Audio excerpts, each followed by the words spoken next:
अहले हक को, इस मसलक के जमहूर को और इस मसलक की अक्सरियत को यह लेबल लगाने की कोशिश की जा रही है कि ये अहले बैत के दुश्मन हैं, ये अहले बैत को नहीं मानते, ये अली को नहीं मानते, ये कम मानते हैं। इस तरह का तासुर क्रिएट किया जा रहा है। कैसे माहौल में? किसी दलील की बुनियाद पे नहीं। मैं इसलिए बात वाजे कर रहा हूं कि आप किसी एहसास कमतरी में मत पड़िएगा, इस शोर शराबे के अंदर कहीं अब दब मत जाइएगा। समझिए इस बात को, ये किसी दलील की बुनियाद पे नहीं कहा जा रहा। ये अपनी तरफ से कुछ चीजें, कुछ रिवायतें गढ़ के, कुछ हमारे माहौल के अंदर इजाफे करके, कुछ अपने तय जज्बात दिखाकर, अहले बैत की मोहब्बत के जज्बात दिखाकर, एक्स्ट्रा कुछ मामलात करके, जलसों में, जुलूसों में, नारों में, अकीदत के इजहार में, ये एक्स्ट्रा करके फिर इसको मेयार बना दिया गया और फिर उसकी रोशनी में उस मेयार को सामने रखकर दूसरों को तोला जा रहा है कि जो ये नहीं कर रहे वो ऐसे और ऐसे हैं। ये कहां का उसूल है?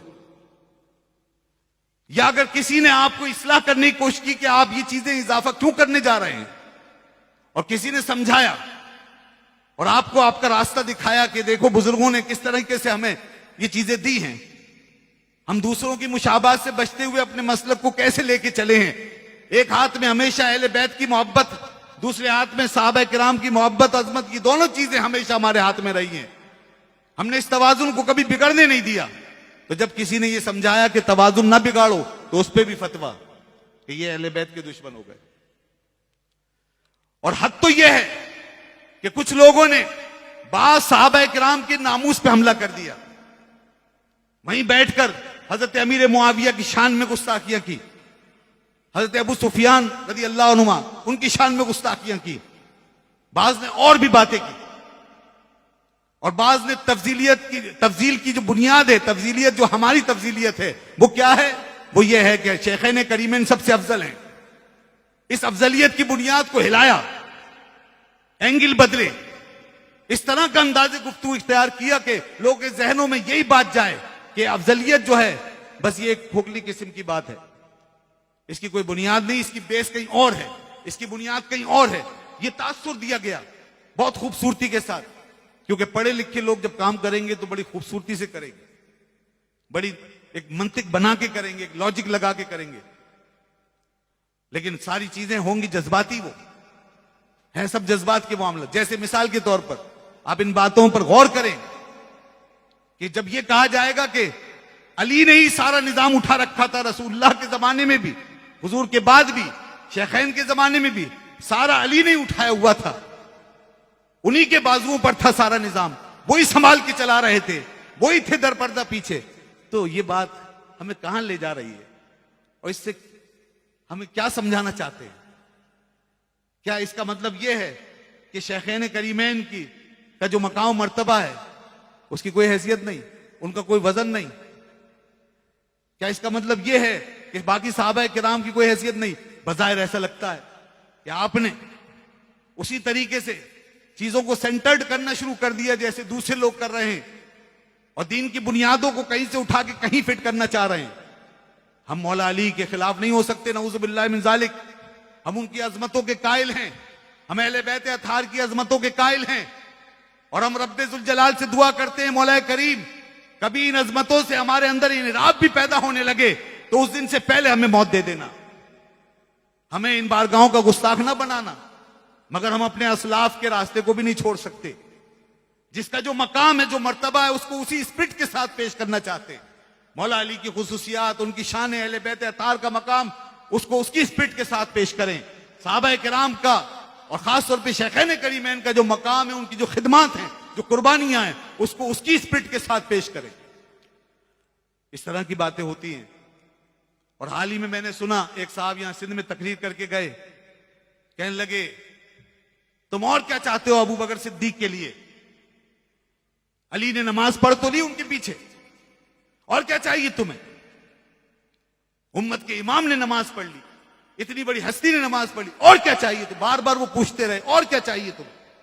मालूम नहीं वो हमसे पूछ रहे हैं या हजरत अबू बकर सिद्दीक रज़ियल्लाहु अन्हु से पूछ रहे हैं, और क्या चाहिए तुम्हें? अली ने नमाज पढ़ ली, बस यही उनकी फजीलत है। दोस्तों आप जरा गौर फरमाइए, क्या उन्हें ये मालूम नहीं कि हजरत अबू बकर सिद्दीक रज़ी अल्लाह अन्हु को इमाम किसने बनाया था? क्या उन्हें ये नहीं मालूम किस तरह लोगों की आंखों में धूल झोंकी जा रही है कि एक चीज बताई जा रही है, दूसरी छुपाई जा रही है। और जहां से अफजलियत शुरू हुई है सिद्दीक अकबर की, उस पे पर्दा डाला जा रहा है। बेशक सैयदना अली ने इक्तिदा की, बड़ी बात है, सुभान अल्लाह, हम कहेंगे माशाअल्लाह सुभान अल्लाह, लेकिन अफजलियत का महवर यहां नहीं, अफजलियत का महवर वहां है जहां बुखारी में और कई किताबों में यह हदीस मौजूद है, मुरू अबू बकर युसल्ली बिन्नास, अबू बकर से कहो कि लोगों को नमाज पढ़ाएं। अफजलियत का महवर वहां पर है, तो वहां से अफजलियत शुरू हुई है उनकी। और यही मौला अली ने फरमाया, सैयदना हजरत अली मुर्तजा शेर खुदा रज़ी अल्लाह अन्हु ने क्या फरमाया था, जिसको रसूलुल्लाह ने हमारी नमाजों का इमाम बनाया, वही हमारी दुनिया का इमाम भी है, वही हमारा खलीफा भी है। ये बात उन्होंने भी की, तो खुद मौला अली की बात को आपने कैसे नजरअंदाज कर दिया और अपने जज्बात को हर चीज पे हावी कर दिया। इस तरीके से एक बैलेंस बिगाड़ा जा रहा है। इन बातों का नतीजा ये होगा, इन बातों का नतीजा ये होगा, अब जरा गौर से सुनिएगा मेरा जुमला, इस किस्म की तबलीग और तकरीर का नतीजा ये होने वाला है अनकरीब कि सारा दीन एक खानदान के अंदर महदूद हो जाएगा। सारा दीन जो है चंद शख्सियात के अंदर महदूद हो जाएगा और लोग सिर्फ खानदान की बुनियाद पर दीन को मानेंगे और जो खानदान से बाहर होगा उसका इनकार करेंगे, जैसा कि एक मकतबा फिक्र का मुकम्मल नजरिया यही है। हम खानवादे की इज्जत और हुर्मत के मुनकिर नहीं, न किसी किस्म की शक के कायल, मैं फिर दोहरा रहा हूं, हमें मालूम है अल्लाह ने अपने नबी के घराने को कितनी बुलंदियां अता फरमाई हैं। हमें मालूम है लियुताहिरकुम की आयत क्या कह रही है, हमें मालूम है लियुज़हिबानकुम रिस्सा क्या कह रहा है, हमें मालूम है वो अहदीस, हम उन्हें हर वक्त बयान करते हैं, करेंगे, लेकिन इन बुनियादों पर, इन चीजों को बुनियाद बनाकर दीन की बुनियाद नहीं बदली जा सकती, दीन का उसूल नहीं बदला जा सकता। रसूलुल्लाह सल्लल्लाहु अलैहि वसल्लम ने जो बुनियादें रखी है दीन की, उन बुनियादों को हम तब्दील नहीं कर सकते। हम ये नहीं कह सकते कि दीन फकत खानदान में बंद रहेगा, बस वही चीजें कबूल की जाएंगी जो हुजूर की आल औलाद से हमें मिलेंगी, बाकी बाहर से जो कुछ आया, यहां तक के सहाबा किराम जलील कदर साहब से भी जो कुछ आया, हम उसको नहीं मानेंगे। अगर कोई ये समझेगा तो यकीनन दीन को बिगाड़ देगा और गुमराह हो जाएगा और गुमराह करेगा वो। ये दीन रसूलुल्लाह सल्लल्लाहु अलैहि वसल्लम ने कुरान और हदीस की बुनियाद पे हमें अता फरमाया। और फिर उसके बाद तीसरा उसूल जिसको इजमा का उसूल कहते हैं, वो इजमा का उसूल भी किसी एक घर में, खानदान में, नस्ल में या किसी गुरोह में, कबीले में बंद नहीं होता।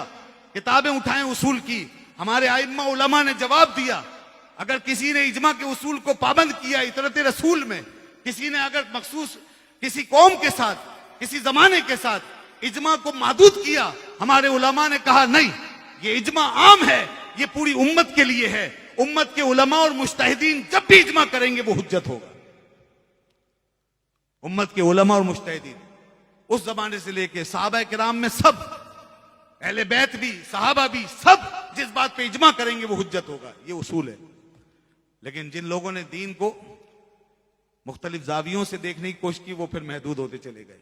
यहां तक एक मकतबा फिक्र कितना महदूद है आप जानते हैं, उनका और उनकी सब चीजें अलग हो गई, सारे दलाइल अलग हो गए। इसी तरह ये हजरात जो हमें इस तरह की तबलीग कर रहे हैं, ये भी उसी नतीजे पे पहुंचाएंगे कि हमारा भी अपनी उम्मत से, इस उम्मत से राब्ता कट जाएगा, असलाफ से, उनके उसूलों से हम मुनरिफ हो जाएंगे, हम साइड लाइन हो जाएंगे, हम एक तरफ महदूद होकर चलना शुरू कर देंगे और फिर बाकी चीजों का इनकार होने लगेगा। ये बहुत खतरनाक बात है, हमें इन बातों को समझना है। इस तरह की चीजें जो आ रही हैं, इनका रास्ता रोकना है, इनको समझाना है। अच्छा, मैं अर्ज कर रहा था, आगे बात मुकम्मल कर रहा हूं अब, कि लोगों ने इस तरह के मुकदमे बनाए और उसके बाद ये इल्जाम लगाया गया कि ये खिलाफ हैं, ये मुनकिर हैं। अब बताइए आप कि अब इन बातों का अगर जवाब दिया जाएगा तो क्या इसका मतलब ये है कि अहले बैत की शान में कोई तौहीन हो रही है नऊजुबिल्लाह, या किसी का मकाम घटाया जा रहा है? नहीं, लोगों ने अमीर मुआविया की शान में, हजरत अमीर मुआविया रज़ी अल्लाह अन्हु की शान में गुस्ताखी की, बेअदबी की, और अब भी जमीन पे बहुत सारे गुस्ताख बेअदब मौजूद हैं। मुख्तलिफ खानकाहों के अंदर बाइकॉट करने की साजिशें हो रही हैं, उनका नाम लेने पे पाबंदी। वो सहाबी रसूल हैं, एक सहाबी की हैसियत से उनकी इज्जत और हुर्मत हमारा दीन और हमारा ईमान है। अब जब ये सब कुछ होगा, इधर से जब जवाब आएगा और हजरत अमीर मुआविया रज़ियल्लाहु अन्हु की शान का दिफा किया जाएगा, जैसा कि अहले हक ने हमेशा किया है, दिफा किया है, इमाम रब्बानी मुजिद अल फिसानी ने किया है, अब्दुल्ला बिन मुबारक ने किया है, उमर बिन अब्दुल अजीज ने किया है, तमाम उलमा उम्मत ने किया, आला हजरत फाजिल बरेलवी ने किया है। जब दिफा किया जाएगा तो फिर उसके बाद जब ये इल्जाम लगाया जाता है कि जी जनाब देखिए इन्होंने अमीर मुआविया को इतना बढ़ा दिया कि अली के बराबर कर दिया, मुआविया अली के बराबर नहीं हो सकते। भाई ये आपने कहां से सुन लिया? ये किसने कह दिया कि मुआविया अली के बराबर हो गए? इधर से दिफा किया गया, जवाब दिया, उनके फजाइल बयान किए गए, आपको समझाया गया कि हजरत मुआविया रज़ियल्लाहु अन्हु की शान में गुस्ताखी न करो, ये वईदे हैं उसके हवाले से। तो जब आपको ये समझाया गया और उनके फजाइल सुनाए गए तो आपने लोगों को ये यकीन कराना शुरू कर दिया कि ये अली और मुआविया को एक पर्दे में रखते हैं। नहीं नहीं नहीं दोस्तों, ये भी इल्जाम है, ये महज इल्जाम लगा लगा करके अपना पल्ला भारी करना चाहते हैं। कोई नहीं है इस बात का कायल। यहां मुफ्ती आजम पाकिस्तान तशरीफ फरमा, इनकी जुबान से कभी कोई ऐसा लफ्ज निकला? कभी अहले सुन्नत के अहले हक किसी आलिम दीन की जुबान से ये बात निकली? कभी नहीं। हम हजरत अली रज़ियल्लाहु अन्हु की अफजलियत के कायल नहीं यहां हजरत अमीर मुआविया रज़ियल्लाहु अन्हु के मुकाबले में, बल्कि तीनों खुलफा के बाद उम्मत में सबसे अफजल हजरत अली शेर खुदा रज़ियल्लाहु अन्हु है। उनके बराबर कोई नहीं हो सकता, उनके बराबर फिर कोई नहीं। सारे असहाब भी जमा हो उसके बाद हजरत शेर खुदा का मुकाबला नहीं। उनकी खुसूसियात बेशुमार, लेकिन जब हम बात करते हैं समझाने के लिए तो वहां से इल्जाम लगा के अवाम को इस तरह जज्बाती करने की कोशिश की जाती है। आज इन्हीं जज्बात पर ये सारी तकरीरें हो रही हैं। मुझे हैरत है कि किस तरह बैठ करके फैसले किए जाते हैं। अभी अल्लामा हसीनुद्दीन शाह साहब दामद बरकातुहुल आलिया हमारे लिए बहुत मुअज़्ज़ज़ मोहतरम शख्सियत है। उन्होंने जिस तरीके से उनको बिठा करके एक फैसला कुन अंदाज में बात की और समझाया सबको, उन्होंने जो कुछ फरमाया उसमें जो कुछ सही फरमाया सर आंखों पर है। लेकिन मुझे उनकी बात सुन करके एक तरफगी महसूस हुई है। उन्होंने उन लोगों को बिल्कुल एड्रेस नहीं किया जिन्होंने साहबा की शान में तौहीन की, वो जो पीछे बैठे हुए थे, जिन्होंने हजरत अमीर मुआविया की शान में तौहीन की है, जिन्होंने मजाक उड़ाया है साहबा का, जिन्होंने हदीस में बेजा तावीलें की हैं, उनका नाम नहीं लिया। उनको नहीं कहा गया कि आप लोगों ने ये किया है, तौबा करें, आप लोग रुजू करेंगे इन बातों से। ये नहीं आया उसके अंदर, बल्कि उन्होंने यकतरफा तवज्जो सारी इस तरफ रखी, जो मैंने अभी कहा कि जो काम हो रहा है कुछ इस अंदाज से ही हो रहा है कि उन्होंने सारी तवज्जो इस पे रखी कि भाई अली और मुआविया बराबर नहीं हो सकते और अहले बैत की बड़ी शान है और हम जो सादात हैं हमारी भी बड़ी शान है। एक शान वो है जो अल्लाह ने हमें दी है और दूसरी वो है जो कसबी है, एक वहाबी है, एक कसबी है। ये सब कुछ बताया आपने। सवाल ये हजरत वाला इसका मुनकिर कौन है? किसने इनकार किया इन बातों का? कौन मुनकिर है? कौन बराबर कहता है अली और मुआविया रज़ियल्लाहु अन्हुमा को? लेकिन तवज्जो का रुख इधर ही है। तो यूं ऐसा लग रहा है कि ये सारे अहले हक को एक फिरका बनाया जा रहा है बहुत खूबसूरती से। इन सबको एक हद के अंदर महदूद किया जा रहा है और फिरका बनाया जा रहा है कि सब जो है ये गलत हो रहे हैं और हम जो यहां से तहरीक चला रहे हैं, ये मोहब्बत भरी तहरीक बाज़ाम ख्वाहिश या ये जज्बाती तहरीक, ये जो हम चला रहे हैं जिसमें हम इस तरह पेश कर रहे हैं सारे मामलात को, तो ये अहले हक है और ये मसलक अहले सुन्नत है। उन्होंने आला हजरत फाजिल बरेलवी का हवाला दिया, ठीक है, आला हजरत ने जो कुछ फरमाया उसका यहां कोई भी मुनकिर नहीं, मगर मैं ये अर्ज करूंगा कि उन्होंने एक बात की आला हजरत की, जो उन्होंने बयान फरमाई हजरत अली रज़ियल्लाहु अन्हु की शान के हवाले से। बेशक हमारा उस पर ईमान है, हम एक एक लफ्ज के कायल हैं। जो लिखा आला हजरत फाजिल बरेलवी ने हक लिखा, मगर खुदा के वास्ते ये भी बताओ कि आला हजरत फाजिल बरेलवी ने हजरत अमीर मुआविया के बारे में क्या लिखा? ये नहीं बताया उन्होंने। ये नहीं बताया कि वो कारे फुज्जार कहते हैं ऐसे लोगों के काम को कि जो अमीर मुआविया पे तान करते हैं। ये नहीं बताया कि वो हदीस कोट करते हैं कि जो मुआविया में तान करे वो हाविया में अपना ठिकाना बनाए। वो हदीस नहीं बताई जो आला हजरत ने लिखी है। ये भी तो बताओ।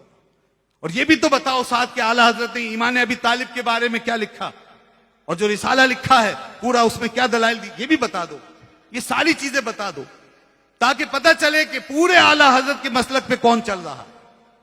हम मसलक आला हजरत को मिन्न मानते हैं अकायद के सिलसिले में जो कुछ उन्होंने फरमाया, और अगर कोई इख्तिलाफ भी करता है किसी बात में, फुरोई मामले में, तो वो अदब से ही करेगा ये नहीं कहेगा कि आला हजरत गलत थे, जो कुछ था वो गलत किया उन्होंने, नहीं। तो दोस्तों बात यह है कि जब आप एक चीज को कोट कर रहे हैं तो पूरी तरह कोट करें। तो फजा को बहुत तेजी से मुसख्खर किया जा रहा है और जज्बातियत के अंदाज में सारे माहौल को लेकर बहाया जा रहा है, और सब कुछ जो कुछ हो रहा है महज इल्जामात के तौर पर, और एलिगेशन है, इल्जामात हैं और बेबुनियाद बातें हैं। अल्लाह गवाह है, हमारे स्टेजों पे कभी भी इंशाअल्लाह जो अहले सुन्नत का स्टेज होगा, ये बात सुन ले, आखिरी कलिमा अर्ज कर रहा हूं, जो अहले सुन्नत का स्टेज होगा उसमें शान अहले बैत भी बयान होगी और शान सहाबा भी बयान होगी। उसमें